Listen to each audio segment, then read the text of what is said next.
Well, hello, ladles and jelly spoons.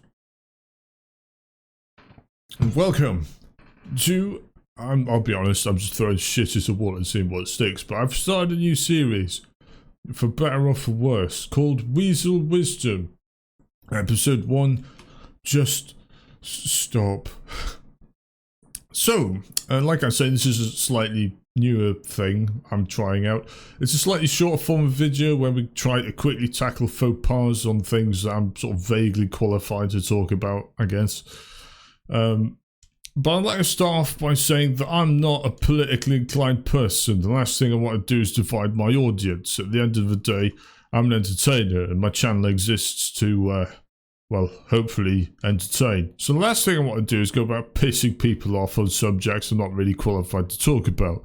Unless, you know, you're Vladimir Putin or Xi Jinping. But we have to draw the line somewhere. Today we're drawing that line at none other than Just Stop Oil. Ugh. For those of you who don't know, Just Stop Oil is a group of protesters that at their heart seemingly have a good message about looking after the climate and preventing climate change. At least that's what I think it's about. They just go about displaying it the worst way humanly possible that doesn't involve mass genocide or war crimes, by pissing people off like the average everyday layman, by walking down the middle of busy roads as slow as humanly possible with no consideration to emergency services, people attending funerals, people maintaining infrastructure, or just anything that keeps society ticking over, to be honest. All with the message of just stop oil. Now, on the face of it, the message doesn't seem all that bad, but there's a hypocrisy to it that people don't seem all that happy about acknowledging. And I'm not talking about the vegan food that gets transported from one end of the world to the other to satisfy the desires of a cult that's deluded themselves into thinking that they're God's gift to the world by essentially hosting or taking part in a feast that's a few naked people short of a dick stroking competition. You see, after seeing the protests, you'd be forgiven for thinking that oil is just used for generating fuel and electricity. But what they don't say is that polymers are derived from oil, and these are used for a wide range of materials such as nylon, polyethylene, polyester, Teflon and epoxy, as well as other resins used for composite materials, meaning that materials used for energy-saving structures on things like boats and cars are made from oil. Things like carbon fibre, fiberglass and many other composite structures all rely on oil to produce them.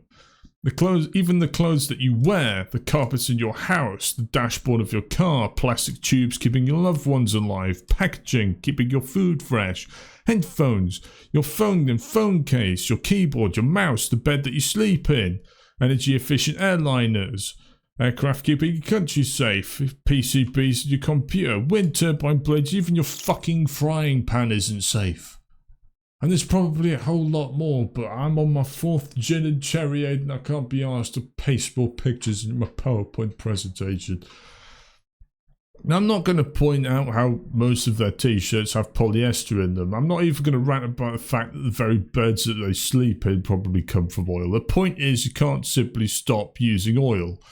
To clarify, you can recycle polymers, sure, but we're not yet at a point where we can create quality products from 100% recycled materials, and at least not without worrying about shrinkage, warping and distortion, all the other lovely things that can ruin an otherwise good product.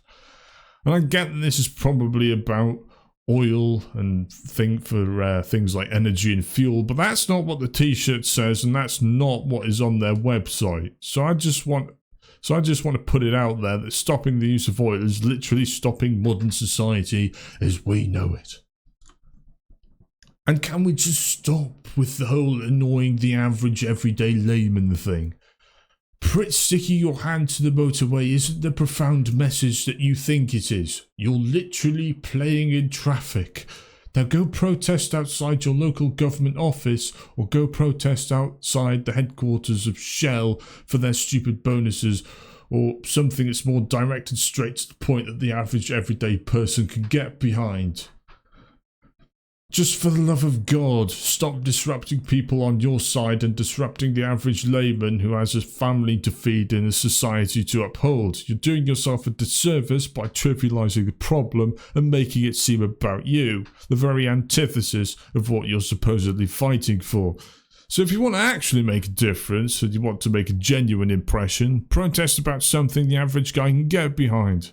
Or just anything that doesn't involve embodying a slug as your spirit animal, or acting like a 6-year-old child. And on that note, ladles and jelly spoons, goodbye, and thanks for watching. Excuse me. I'll be honest, I never really understood the phrase, if your friend ran in front of a bus, would you? Mainly because I thought it was impossible to have friends stupid enough to run in front of buses deliberately, but apparently I stand corrected.